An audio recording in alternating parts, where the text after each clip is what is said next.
Have you ever wished you could take control of a dream, almost as if you were in your own video game? Maybe you could be the hero, fly around in the sky, and have incredible otherworldly adventures. You could go beyond the rules of our material world, right? If that sounds far-fetched to you, maybe it's because you haven't heard of a phenomenon called lucid dreaming. Did you know there's a whole wide world of people using dreams to accomplish all kinds of things? More importantly, could you use lucid dreaming in order to resolve problems and accomplish things? Thomas Edison, Einstein, and Salvador Dali were using altered brain states to make things. Psychotherapists and PTSD patients are benefiting from the healing effects of lucid dreaming today, and regular dreamers like you and me are consistently having incredible hypnagogic experiences in the mysterious land between waking and sleeping.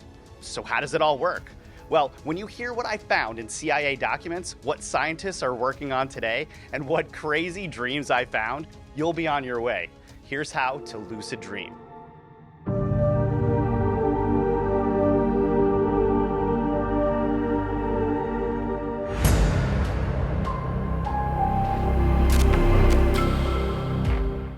Have you ever been about to fall asleep and bang, you wake up because you started free-falling and freaked out? Well, there's more to this than you think, and Mr. Lightbulb himself, Thomas Edison, was one of the first to crack the code. Let me give you some background, but first, a quick reminder to like and subscribe to make sure you don't miss out on any updates or content drops. All your support lets us keep making this content, so thanks a lot for watching. So, Thomas Edison was not a good sleeper. He worked about 19 or 20 hours a day until 1902 and then cut it back to a reasonable 18 hours.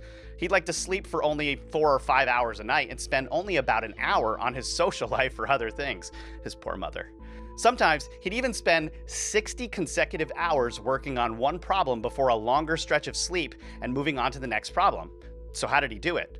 Thomas Edison was a power napper, taking 1 or 2 naps every day. But he also wanted to put his sleep time to use. When he was hard at work on a problem and wanted an answer, he would collapse into his favorite chair to rest with a steel ball in each hand. As he drifted off, his body would relax. The deeper he got into sleep, the more his grip would loosen. Eventually, in that period where he began to transition into a deeper sleep, his hands would drop the steel balls, which would make a loud noise on the ground, abruptly waking him up. Then, feeling completely invigorated and ready to go, he'd suddenly know how to solve the problem he was working on and go off to complete his latest invention. No wonder why Edison's team was called the Insomnia Squad. It all sounds like a legend, right? I mean, Edison was using the state just before sleep to gain information on purpose. But so many other people did similar things to get inspiration in the past that the MIT Media Lab decided to study it using modern technology. Get this, in 2018, they created a device called Dormio that they'd hook up to people in sleep studies. A participant would put on a glove with pressure sensors and then clench their hand into a fist. At the same time, an EEG sensor would monitor electrical activity in their brain, or in later iterations, they'd measure biosignals like the heart rate. As they were falling asleep, a nearby robot would tell the person a pre-programmed phrase like, "Remember to think about a rabbit," or "Remember to think about a fork." The Dormio device would track what brain state the person was in, so when they left that sweet spot of the theta state just before real deep dreaming, the robot would say their name and you are falling asleep. So basically, it's a more expensive and technologically terrifying version of Edison's steel ball experiment. But you get the gist. It wasn't designed to wake up the person entirely, but to keep them in that semi-sleep hypnagogic state to extend the experience of lucid dreaming. In that state, the robot would ask the people what they were thinking about and record their answers to see if the initial suggestion of dreaming about a rabbit or a fork had worked. Weirdly, not all the subjects remembered what they had replied to the robot while they were in that state, but all of them remembered seeing the prompt word like rabbit or fork during their sleep state. So my question is, if researchers have confirmed that they can insert an idea into a dream, what happens when they try to insert something more than a rabbit or a fork? Does inception become real? And in other dream dimensions, can you start to affect people's minds? Good night. In some creativity tests the MIT Media Lab did, one subject reported, quote, "Ideas were not coming from me. They were just passing through my head. I felt I was nowhere really, in this kind of nowhere space where all of these ideas exist. And it made so much sense that all these ideas existed in this nowhere space. Where was this information coming from? Were they accessing planes beyond our reality to gain information like Thomas Edison was? Think anyone would be interested in weaponizing this kind of research? Well, I'll get into the CIA's studies in a minute, but interestingly, in the world of wearable technology, there are devices set to come out to market, like the Halo and Morpheus 1. Check these out because they kind of blew my mind. These are non-invasive neural devices that they claim can stabilize and induce lucid dreaming. This company called Prophetic is trying to make devices that induce conscious experiences artificially. What do you think of that? I know what I think of that. I'm going to get one as soon as it drops. So my question now is, was Edison just extreme about his work and sleep habits by only relying on brief naps, or was he onto something? Do we just need to keep ourselves in this semi-sleep state and now dreams are under our control?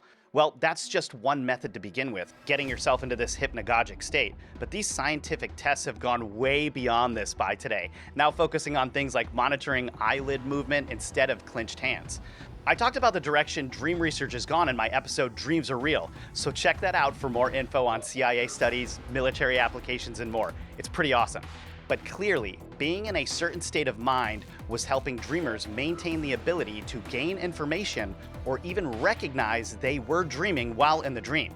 I'll get back to the specifics of different brain states and how to achieve them soon. For now, though, we need to dive into the CIA's lucid dream research so you can see how they were trying to hack it.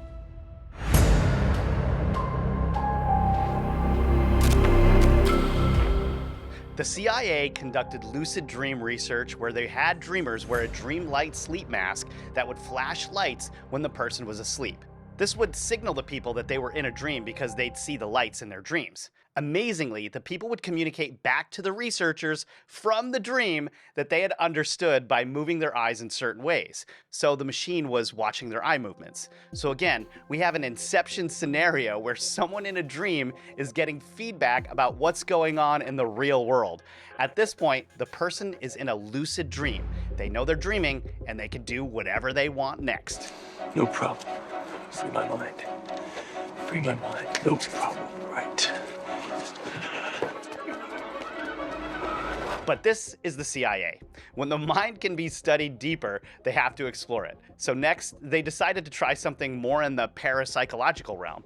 They gave each dream participant a sealed envelope containing a randomly chosen photograph from National Geographic magazine. Using the dreamlight mask that would cue them that they were in a dream, their task was to take control of the dream, to open the dream envelope, memorize its contents, and awaken as soon as possible. Imagine that, trying to basically astrally project in a lucid dream to read the contents of a sealed envelope. Why was this study important enough to the CIA to save in their archive along with countless other dream studies? Well, think of the implications here, people. You could potentially train yourself to get better and better at dream ESP. Could they even hack into other people's dreams? Inception is real, y'all. My co-host on the Metaphysical Podcast is John Vivanco, a professional remote viewer whose team has been contracted by private and governmental agencies to look at things like counterterrorism, logistical problems when it comes to inventions, and more. Well, John was telling me how when his team, which has an accuracy of over 90% already, can't solve something with remote viewing, sometimes they do this thing called dream tasking. Here's what he said. In remote viewing, we have something that we call dream tasking. In other words, tasking a remote viewer during dream time on the solution to a problem. And I would often use this in the past on issues that we have during remote viewing projects when a lot of the data is coming back as very metaphorical. So for instance, we were working with this computer company.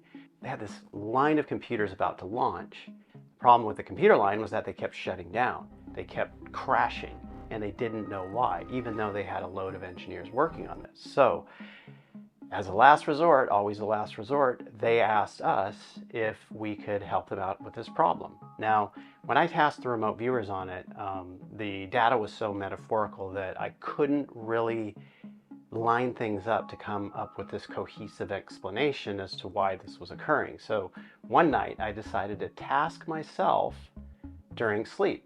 Now the way we do this is we will write down on a piece of paper what we want to know about, and stick it under our pillow. For this, it was describe what was causing these computers to fault, to crash. Now, I go to sleep and I have this dream where I'm running through a grocery store chasing Nazis with all these products in the aisles and chasing them in circles like a maze all around the store. In one moment I went lucid and I realized that this had nothing to do with the computers crashing. So I said that out loud. This has got nothing to do with these computers crashing. What's the answer? Immediately a Nazi ran up to me and handed me this crumpled piece of paper from his pocket. I opened it up, and inside of it, it said induction. Now, induction is when you've got these two components that there's like a discharge between them that is causing the problem, the crashing with the computers. Now, taking that piece of information back to the analysis, it was clear that metaphorically, this is what the viewers were talking about. Metaphorically, they were talking about the parts or components in the computer that were doing that thing. So we were able to solve it just through dream tasking. We needed that central piece, that central idea in order to bring all the points together. Now we brought this back to the engineer we were working with, and they were able to solve it. That is freaking amazing. I love how John is a remote viewer in his waking life and he's a Nazi hunter in his dreams. Dreams are so weird like that, but it's amazing how he stopped the weirdness, realized he wanted an answer to the question, and as often happens in lucid dreaming, his dream changed to support his needs. In another conversation we had, John also told me about the Monroe Institute, which was a pioneer in parapsychological research into expanding human consciousness through things like remote viewing. And they were doing a lot of dream tasking as well in order to get info in other dimensions by sending people into what some call the astral world. So where did lucid dreaming even come from? One CIA document I found said that the term lucid dreaming was actually created in 1913. By 1987, they found there were typically two types of lucid dreamers. A, the fearful, unstable, complicated kind, who were often younger people, and B, the confident, open kind, who were often older people. Interestingly, they said that creative people and those who suffered from migraines tended to have more lucid dreams. There's a lot of people with migraines out there. Do you have lucid dreams? If so, leave me a comment. Back to our story. Through different techniques, lucid dreaming could be done on purpose. There's LaBerge's mild technique, which I'm about to get into and will totally blow your mind. There's also a similar technique called Sparrow's dream re-experiencing, and there are also lucid dreaming tests that have been conducted with hypnotic suggestion, presentation of prearranged signals, and electrostimulation of certain nerves. So do you want to know how to lucid dream? Let's talk about lucid dreaming, controlling dreams, and healing powers, because that'll show you how you can use this information in really incredible ways. Have you ever had a dream, Neo, that you were so sure was real?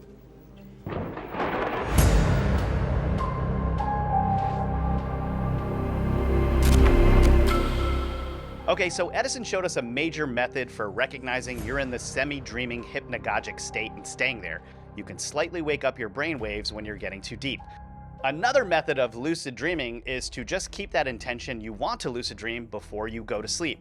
Or you can try to write down your dreams as soon as you wake up. But now the question is, how do we control them? Amazingly, it is possible to train yourself to know that you're dreaming and take control of them. But why would you want to? Well, beyond it being cool to frickin' fly around or change your entire dream world, which I'll get to soon, lucid dreaming can provide major help for people who have experienced trauma or PTSD. This is a real thing called LaBerge's mild technique, which comes with 3 R's. 1, rescript. When you're awake, choose a point in the dream during which you recognize a dream sign and say, "This is a dream." Then rescript the rest of the dream in your mind. 2, rehearse.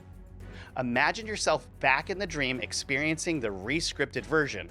Visualize yourself becoming lucid and what the rest of the lucid dream would be like. 3, remind. Set a mental reminder that when you're next dreaming, you'll remember and be able to become lucid.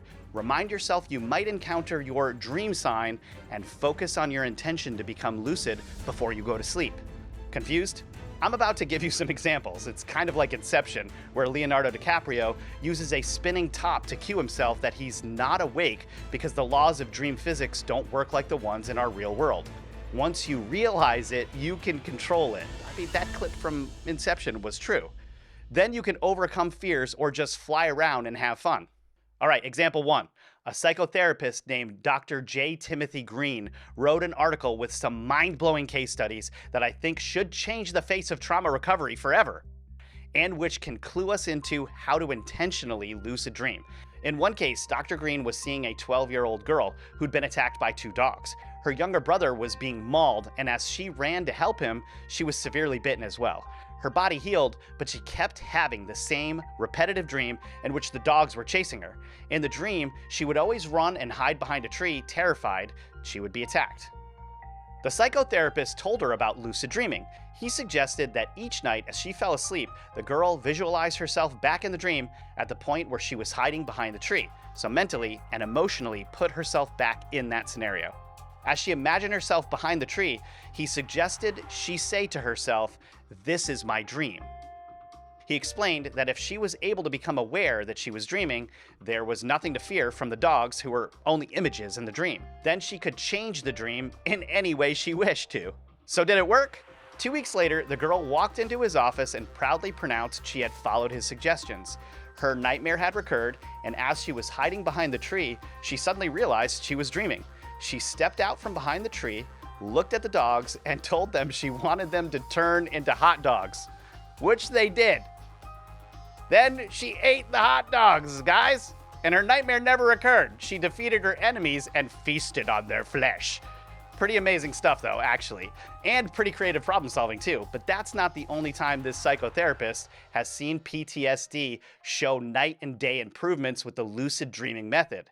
Example 2 is another case that had been going on for far longer, impacting the patient's life for years. A Vietnam vet had been in a firefight during which his best friend was killed only a few feet away from him.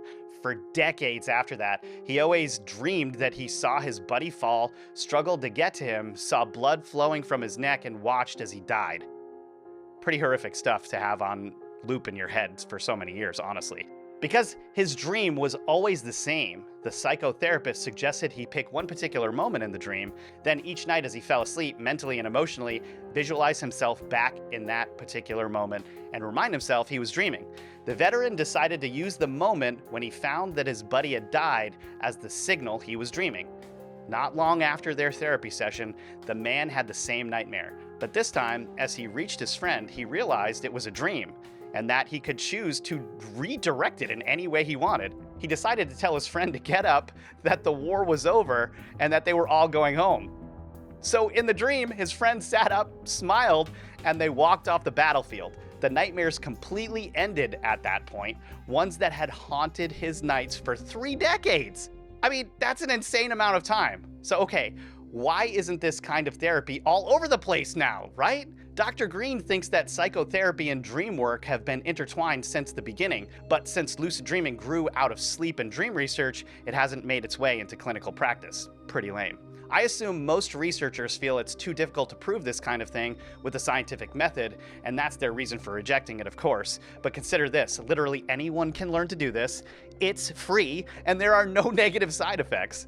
Dr. Green says, quote, "This modality has the potential to help literally millions of PTSD sufferers completely eliminate recurrent nightmares. Considering all these factors, the idea of not making this methodology available to those suffering from PTSD is inexcusable," unquote. I agree with that.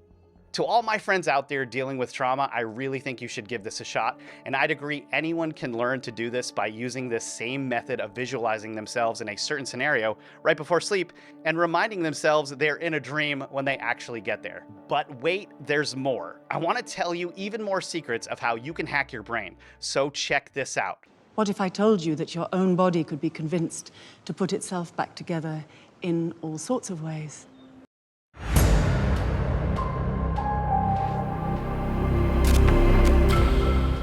Maybe you've heard about brainwaves in different states. Well, I dug into this. Now, while I'm talking to you and fully engaged, my brain is in what's called the beta state. Alpha waves are the next step down, like when you're taking a break to relax or doing something not very strenuous. Theta brainwaves are where you're probably at if you're driving on the highway, daydreaming, and you don't realize you've just driven pretty far. It can also happen when you're doing something super repetitive, or when you're doing things subconsciously, like taking a shower or going for a run, or in my case, picking your nose. Why am I bringing this up? Well, I'll get back to shower thoughts in a second, because there's actually more to those than you think. The last brain state is delta, when you're actually asleep, but we're going to talk about theta here. In remote viewing, we will train ourselves to go into this hypnagogic state in order to get visuals and come back out. So we have conscious awareness of them. Now, normally what people do is that they're in the beta mind state, which is thinking mind. They'll drop into alpha, meditative mind. They'll drop into theta, where you get this hypnagogic type imagery. And then they'll go from there into delta, which is sleep. And they will forget what happens in theta. Now, in remote viewing, we will train ourselves to drop down into the theta state, watch the imagery, see all that imagery, perceive it, and then bring it back up to the conscious aware state. One of the ways we do this is we will use binaural beats. We will listen to theta binaural beats and lay down and let ourselves drop down into theta. Sometimes we'll have a question that we want answered. We'll mess around there and then force ourselves back up into conscious awareness instead of falling asleep. And when you do this over and over again, over and over again, over and over again, you begin to develop this other skill where you pay attention to this internal imagery, and you bring it to conscious awareness rather than just a state you pass through or pass out of to or from sleep. Now, when you're in the shower or driving or on a run and your mind is going places while your body's doing something else, sometimes you get a bunch of different ideas, right? And I'm not talking about the shower thoughts where you're imagining winning some argument with that guy you hate at work. I mean when you suddenly get some inspiration or you're working out different scenarios. That's when we wish we had a pen in the shower to write down those great ideas. And that's the state a lot of people try to replicate in order to lucid dream on purpose. That theta state is what your brain drifts into when it's falling asleep. Your heart rate slows down and you start having experiences on the edge of sleep. Scientists also call this the hypnagogic state. But that's different from being hypnotized and completely unaware, like your consciousness is gone. No, this is a state that can clue us into other realities. Did I say other realities? Yes, I did. So bear with me while I get into that point, because first I need to talk about stronger sensory experiences, like when you're actually feeling and seeing things so clearly that you know they're not just mere hallucinations, even if scientists have no other current way to classify them. Dawn newspaper reported that the Russian chemist and inventor Dmitry Mendeleev was said to have fallen asleep after working for 3 days straight to classify the 56 elements on the periodic table. It said that instead of slumbering for hours and hours, as normal people would, Mendeleev slept for just a few minutes. And in those few minutes, he dreamt of a configuration of elements that would change modern science forever. When he woke up a few minutes later, he recorded it. Mendeleev himself reported, quote, "I saw in a dream a table where all the elements fell into place as required. When I woke up, I immediately wrote it down on a piece of paper. Only in one location did a modification later seem necessary." This man created the periodic table from a dream, a hypnagogic dream to be specific. I mean, think of the implications here. What if you could move and organize not just the elements of a periodic table in your mind, but other aspects of your own reality? That's where lucid dreaming comes in. You realizing you're dreaming and then controlling it. Healthline reported in 2020 that up to 70% of people experience hypnagogia. They see sights, hear sounds, feel movement, have muscle jerks and sleep paralysis, and experience lucid dreams. In 86% of cases studied, this state comes with visual stimuli. In 8 to 34% of cases, there are sounds, crashes, bangs, music, phones ringing, doorbell sounds, and people hearing their own names. In 25 to 44% of cases, people felt weightless, could fly, were falling, or felt like there was a presence in the room, and this is just the data from one single source. Did you know that it wasn't just Thomas Edison using the method of gaining information from the hypnagogic state? Albert Einstein used a similar method. Salvador Dali would do the same thing as Thomas Edison, but would hold a key in his hand instead of a steel ball. But the CIA has taken this research a lot further. Like I said, when you realize you're dreaming, you can control it in a lucid dream. Or just like the MIT experiment, you can insert keywords or phrases into someone's dream that they retain. But what happens if it goes beyond inserting just rabbit or fork? Okay, so what have we learned? Dream states can have healing powers, information can be gained from the subconscious, and amazing things can be created out of lucid dreams. The trouble lies in the states where people do start to abandon their own consciousness completely or do things that are beyond their control as humans. In some cases, people have encountered beings in beautiful places that appeared to act as guardians and actually kicked them out because they weren't meant to be there. In other cases, lower level beings that appeared like demons came to try to scare or challenge them. I also heard from a commenter that when they learned to control their dreams, they went a little overboard with visiting galaxies and other planets, actually blowing them up in the dreams. And at some point, that went too far and he got a little visit from something scary, what he called the police of dreams. Thomas Edison himself said that he dreamed of a demon with eyes 400 feet apart. I can't even fathom that. So just a word to the wise, maybe try not to blow up anything in another dimension when you're not sure if that other dimension is real. And don't invite in just anything that wants to interact with your consciousness. Yeah, but don't worry, that demon with the 400 feet apart eyes, he's probably cross-eyed and would have tripped over his own feet. But do figure out how to take control of your own dreams and fears and conquer them. Blow up the evil guys for sure. There are a lot of positive things to gain from being in control of your own mind. Maybe you'll even turn some demon dogs into hot dogs and eat them. So some of you might ask, well, Rob, what do you think? Well, guys, I can tell you that I have accidentally bumped into the hypnagogic state many times while I've been writing episodes, where I've been up working for hours and hours, and then all of a sudden I have some crazy inspiration, I don't know what to call it, or thought or idea that came out of that hypnagogic state while I was writing one of these episodes. So does it exist? I believe it does. And I think people that are using this hypnagogic state are really smart. Like, you can probably find a lot of stuff out from it. And gosh, if it can't hurt you, why not give it a try? Well, I'll leave you with some final words from Thomas Edison, and you can see if you agree. An interviewer accused Edison of laying down rather severe rules for someone who wanted to succeed in life, working 18 hours a day. Edison replied, quote, "Not at all. You do something all day long, don't you? Everyone does. If you get up at 7 o'clock and go to bed at 11, you have put in 16 good hours. And it is certain with most men that they have been doing something all the time. They have been either walking or reading or writing or thinking. The only trouble is that they do it about a great many things and I do it about one. If they took the time in question and applied it in one direction to one object, they would succeed. Success is sure to follow such application. The trouble lies in the fact that people do not have an object, one thing to which they stick, letting all else go. Success is the product of the severest kind of mental and physical application. And guys, maybe that's how it is with learning how to lucid dream as well. But how about you?